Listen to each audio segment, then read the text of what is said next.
ताजुब करने की बात है कि चुनाव आयोग ने इसका विरोध किया कि नहीं, 18 साल की एज में हमारे यंग लोग मच्योर नहीं है that they will be able to handle the domain of policy making. अभी अमृतकाल नाम दे दीजिए, कुछ ही नाम दे दीजिए, सरकार के ऊपर एक पब्लिक का प्रेशर होना चाहिए। वो बच्चे जो वोट भी कर रहे हैं, हो सकता है उनमें से कोई एक ऐसा हो जो लीडर हो, तो उसके हक को आप नहीं मार सकते। किस तरह का शोषण होता है, जाति के आधार पे जो है छुआछूत से लेकर सारी चीजें, गांव के लोगों को उनके पक्ष में रिजर्वेशन हो, उनको बेटर अपॉर्चुनिटीज मिल पाए और कास्ट सिस्टम को हम वाइप आउट करें। मैंने अभी एक प्राइवेट बिल राज्यसभा में रखा है जिसमें 2 आर्टिकल्स को संशोधित करने का मैंने प्रस्ताव किया, article 84 and article 173 of the Indian Constitution. Both these articles talk about the age limit, age of candidacy for the upper house, for the lower house, विधानसभा हो और या आपका राज्यसभा हो, लोकसभा हो। आज जो सीमाएं हैं वो 30 साल की राज्यसभा की सदस्यता के लिए, और आप जानते हैं 25 साल की उम्र से कम में आप ना विधायक बन सकते हैं ना आप सांसद बन सकते हैं। बहुत अजीब सी बात है कि 18 साल की एज में आप आपको प्रेरित करने के वोट करो तो बड़ा चुनाव नहीं खड़े हो सकते। It is patently undemocratic to expect someone to vote, exercise a franchise, but they have no right to become a candidate in the same election. And world wide बहुत चीजें चेंज हुई हैं। आप यूएस को छोड़ देंगे, ईयू के member states में 15 देशों में 18 साल की लिमिट है। फ्रांस और ईरान में 18 साल की एज में आप राष्ट्रपति भी बन सकते हो। ऑस्ट्रेलिया में, जर्मनी में, they are big countries, democratic countries like India, which now have already made these changes and instituted changes, and 18-year-old people who are voting are also having the right to stand in that election. तो इसके कारण है भारत में एक logic दिया जाता है अभी, क्योंकि एक स्टैंडिंग कमेटी की रिपोर्ट आई थी जो ministry for personal and law की एक स्टैंडिंग कमेटी की रिपोर्ट है। आप सब उसको डाउनलोड करके पढ़िएगा। उसमें चर्चा हुई कि एज ऑफ कैंडिडेसी क्या होनी चाहिए, एंड उसमें उन्होंने यही बात कही कि इट्स अनडेमोक्रेटिक, और 18 साल की एज पे उन्होंने प्रस्ताव दिया।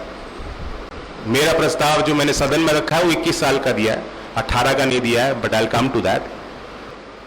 ताजुब करने की बात है कि चुनाव आयोग ने इसका विरोध किया कि नहीं, 18 साल की एज में हमारे यंग लोग मच्योर नहीं है that they will be able to handle the domain of policy making. But यहाँ फैकल्टी मेंबर्स हैं और मैं आपको देख के समझ रहा हूँ, and you must also think for yourself that if you are mature enough to get married, to become a parent, to vote, to own licence for a firearm, आप गांव के प्रधान बन सकते हैं, पार्षद बन सकते हैं, यूपीएससी क्रैक करके अधिकारी बन सकते हैं। तो you're already handling so many responsibilities in different domains, and you are trusted to do so.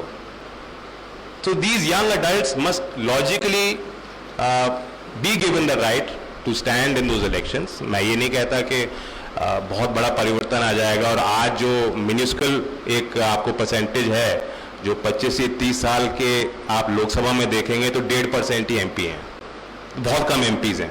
मैं ये नहीं कहता कि इसको आप 21 कर दें, 18 कर दें तो एक भूचाल आ जाएगा और सारे नौजवान बन जाएंगे, नहीं है। बिकॉज सिस्टमिक प्रॉब्लम्स हैं, मैं उसे इनकार नहीं कर सकता हूँ। जो प्रॉब्लम्स हैं कि एक बैरियर टू एंट्री है, आम आदमी के लिए बहुत मुश्किल है ये कल्पना करना। एक गांव की बच्ची जो अभी पढ़ रही है, उनके पास संसाधन नहीं है, वो ये कल्पना भी करे कि मैं चुनाव लड़ूंगी, कहाँ से लड़ूंगी। तो वो प्रॉब्लम्स हैं, बट वो सबके लिए हैं। बट मैं विश्वास करता हूँ, मानता हूँ कि कोई बैरियर नहीं होना चाहिए, प्रतिबंधित नहीं होना चाहिए, वो अधिकार होना चाहिए। क्योंकि हमने देखा है कि कई तरह के जो स्टूडेंट मूवमेंट्स भी हुए हैं, और भी राजस्थान में भी बड़ा इशू भी चला है, बहुचर्चित विषय है। हाल में एक निर्णय लिया है सरकार ने, उसको लेकर छात्रों में भी एक इशू था, आंदोलन भी किया लोगों ने, विरोध भी किया। बट आप सोचिए कि कोई स्टूडेंट पॉलिटिक्स से इन्वॉल्व है, अब अध्यक्ष बन गया और उसके अंदर एक इंटरेस्ट स्पार्क हो गया, उसको एक प्लेटफॉर्म भी मिल गया, बड़ी पार्टी के स्टूडेंट विंग का वो मेंबर बन गया है, लेकिन उसके बाद उसे कहा जाता है अभी थोड़ी देर बर्फ पे बैठ, चुनाव नहीं लड़ सकते तुम, कहीं मीटिंग होगी तो तुम कैंपेनिंग करोगे। हाँ, रगड़ाई होनी चाहिए। मैं उससे इत्तेफाक नहीं रखता हूँ। मुझे लगता है क्योंकि जितने देश में मूवमेंट्स हुए हैं, बिहार में एक सामाजिक क्रांति का बिगुल जो छेड़ा गया था, जो बहुत बड़ा राजनीतिक परिवर्तन है देश में आया, non Congress formation, political formation वहाँ से निकला था, उसमें भी बड़ा श्रेय जाता है नौजवानों को। आज भी जहाँ कहीं भी अगर कोई अनडेमोक्रेटिक काम कोई भी चुनी हुई सरकार करती है, सबसे पहले कोई अगर सड़क पे आता है और बहुत स्वतंत्र होकर विरोध के स्वर उठाता है, तो उनमें बहुमत आपको मिलेगी नौजवानों को। क्योंकि एक आइडियलिस्टिक यंग पर्सन जो कंसर्न है अपने सोसाइटी के वेलबींग के लिए, अपने फ्यूचर के लिए, वो रुक नहीं सकता, वो इंतजार नहीं कर सकता।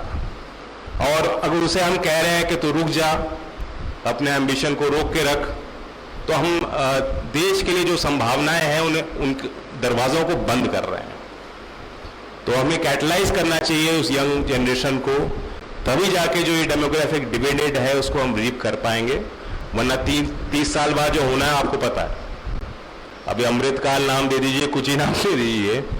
क्वेश्चन ये है कि हम एंगेजमेंट को मैक्सिमाइज कैसे करें। तो ये मेरा प्रस्ताव है। अब प्राइवेट मेंबर बिल कितने कानून बन पाए हैं? Can anyone answer that? Does any student no?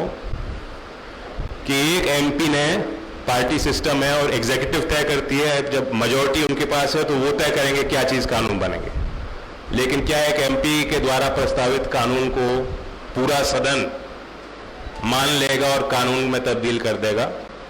Presidents हैं। और अभी राज्यसभा में एक सांसद हैं जो डीएमके की लीडर हैं, उन्होंने ट्रांसजेंडर के राइट्स को लेकर एक निजी विधेयक रखा, और हो सकता है उस समय कोरम कम हो या अटेंडेंस कम हो, ही इंसिस्टेड कि डिवीजन करूंगा। गवर्नमेंट हैड टू रिकॉग्नाइज कि यस, इस पे हम लोग विरोध नहीं कर सकते, ये इशू है, इमरजेंट इशू है, ह्यूमन राइट से जुड़ा हुआ इशू है, और हमारे सस्टेनेबल डेवलपमेंट गोल्स को इम्पैक्ट करने वाला डिसीजन है। और नतीजा ये निकला कि गवर्नमेंट ने उनको आश्वासन दिया कि हम तुरंत बिल ला रहे हैं, और उन्हीं के ड्राफ्ट को उठा करके बिल आया है और कानून बनेगा। तो ऐसे हम ये नहीं मान के चले कि मैंने एक इशू रखा है तो सिर्फ एकेडमिक डिबेट के लिए रखा है, या सिर्फ इस तरह के कार्यक्रमों में यूनिवर्सिटीज़ में हम लोग इस बात को रखेंगे। वो भी जरूरी पहलू होता है, एक सोशल नीड दिखनी चाहिए, सरकार के ऊपर एक पब्लिक का प्रेशर होना चाहिए, तभी सरकार समझेगी। है देश का नौजवान 19 साल का, 20 साल का, 21 साल का, 22, 23, 24 साल के लोग, वो बच्चे जो वोट भी कर रहे हैं, हो सकता है उनमें से कोई एक ऐसा हो जो लीडर हो, तो उसके हक को आप नहीं मार सकते। लेकिन जब तक जो स्टूडेंट यंग कम्युनिटी खुद सामने नहीं आएगी, तो एक डिबेट को स्पार्क करने के लिए मैंने प्रस्ताव रखा है। हमारी एक वेबसाइट भी है, उस वेबसाइट पे भी आप जाके आप इंटरनेट पे देख सकते हैं। एंड एक हमने इसमें प्रपोजल को आप सपोर्ट करना चाहते हो तो उसमें आप अपना डिटेल्स देंगे, ताकि एक हमें भी पता लगेगा कितने, how many young people in this country are in support of the bill. उनके अंदर भी बड़े क्रांतिकारी सोच और विजन होती है। आप ये सोचिए, कल्पना कीजिए कि 5 दशक पहले इंडिया कैसा था, और आज में बहुत चेंज है, ऑब्वियसली सोसाइटी में चेंज है। What was acceptable 5 decades ago today may not be acceptable. Similarly, what is normal practice in society was probably not thought of 5 decades ago. But Chaudhary चरण सिंह जी, my grandfather, जो खुद वकील थे, उन्होंने उस समय 5 दशक पहले प्रस्ताव रखा था कि जो अंतरजातीय विवाह करेंगे सरकार उन्हीं को नौकरी देगा। किसी को डिनाई करने का उनका विजन नहीं था, उनका ये थिंकिंग थी कि जब एक सोसाइटी का एक क्लास दूसरे क्लास से इंटरेक्ट करेगा, शादियां होंगी, रिश्ते बनेंगे, एक दूसरे की सोशल और कल्चरल प्रैक्टिसेस की जानकारियां उनको मिलेंगी, तो सोसाइटी चेंज होगी। And it all came from a place we had seen. गांव में क्या होता है, गांव में किस तरह के बंटवारे होते हैं, किस तरह का शोषण होता है, जाति के आधार पे जो है छुआछूत से लेकर सारी चीजें उन्होंने देखी थी, उनके आंखों के आगे होती देखी। और उनके अंदर यही पीड़ा थी कि अगर कुछ बदलना है तो पहले ये बदलना होगा, सोशल स्ट्रक्चर पे हमें ध्यान देना होगा। और मैं कह सकता हूं कि बड़े अर्बन और डेवलप्ड सोसाइटीज में भी आज भी ये प्रॉब्लम है, और ये बड़ा टॉपिकल इशू है। इस पे दो तरह की धाराएं हैं, क्योंकि अभी बिहार का एक डिसीजन है जो कास्ट सर्वे का, और पहले केंद्र सरकार नहीं उसको कराना चाहती थी, फिर उन्होंने अपने एफिडेविट को बदला और कानूनी प्रक्रिया चल रही थी, लेकिन अब उन्होंने जारी कर दिए हैं कि ये हमारे कास्ट की ये रियलिटीज हैं। अब उसमें एक धारा तो कहती है कि संख्या मिलेगी, संख्या के आधार पर निर्णय होंगे तो वो व्यवहारिक होंगे, उनका प्रभाव नीचे तक जाएगा, और अफर्मेटिव एक्शन करने का हक है, कॉन्स्टिट्यूशनल मैंडेट है, कॉन्स्टिट्यूशनल ऑब्लिगेशन है सरकार को कि जो सामाजिक पिछड़ापन है उसे दूर करने के लिए सरकार फैसला लें और नीतियां बनाए और उनको नीचे तक उनका क्रियान्वयन हो पाए। दूसरी धारा एक ये है जो कहती है कि नहीं नहीं, इससे जो बंटवारे हैं वो हमेशा हमेशा के लिए दर्ज हो जाएंगे और वो जिंदा रहेंगे। तो मैं इसका क्या उपाय है मैं नहीं बता रहा, मेरे पास कोई इसका वो नहीं है, बट ये दो पर्सपेक्टिव्स हैं जो मैं आपके साथ शेयर कर रहा हूं। What is undeniable is that caste is a reality. तो एक तरफ 5 दशक पहले वो नेता थे जो यहां चर्चा हुई, वो कह रहे थे कि गांव के लोगों को उनके पक्ष में रिजर्वेशन हो, उनको बेटर अपॉर्चुनिटीज मिल पाए और कास्ट सिस्टम को हम वाइप आउट करें।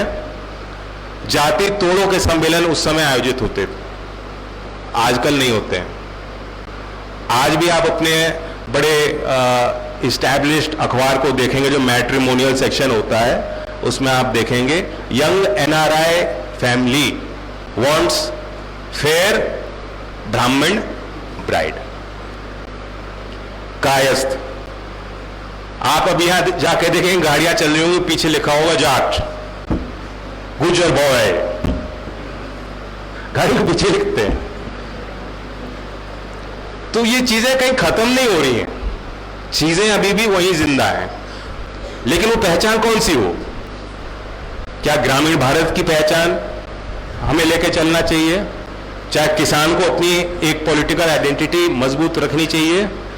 क्या छात्रों को अपनी राजनीति और अपनी पहचान को मजबूत रखना चाहिए कि छात्रों के मुद्दे बिल्कुल अलग हैं और इसलिए छात्र कहीं का भी हो, बीकानेर का पढ़ रहा हो, जयपुर का पढ़ रहा हो, उदयपुर वाटी का हो, पहले हम छात्र हैं और हम इकट्ठा होंगे, संगठित होंगे, तब छात्र हित की बात कर पाए। तो यंग लोगों की एक कम्युनिटी है, तो पहचान अलग अलग होती है, वो किस चीज पे आधारित हो इसका निर्णय आपको लेना है। जहां जाति पे आधारित हो जाती है तो वहां तो कोई चॉइस ही नहीं है, जाति किसी ने चूज तो करी नहीं है। आप आके अपना नाम बदल सकते हैं, बिल्कुल बदल सकते हैं, उसमें कोई रोक नहीं है, लेकिन अगर किसी को पता लगेगा तो आपको आइडेंटिफाई उस जाति से ही करेगा। सिमिलरली रिलीजियस आइडेंटिटी भी ऐसी है जो चेंज नहीं होती हमारे यहाँ, हालांकि इट्स सपोज टू बी आपके विश्वास पर आधारित, आपके मान्यताओं पर आधारित। आप किसी को फॉलो करना चाहते हैं, मानते हैं, कम मानते हैं, ज्यादा मानते हैं, कैसे मानते हैं, नहीं मानते, आप नास्तिक हैं, वो भी आपका हक है। Constitution does not allow any discrimination by the state और बाय एनीवन एल्स। तो सवाल ये है कि आइडेंटिटी का सवाल है, किस पहचान को हम और आप मिलकर विकसित करेंगे और मजबूत करेंगे।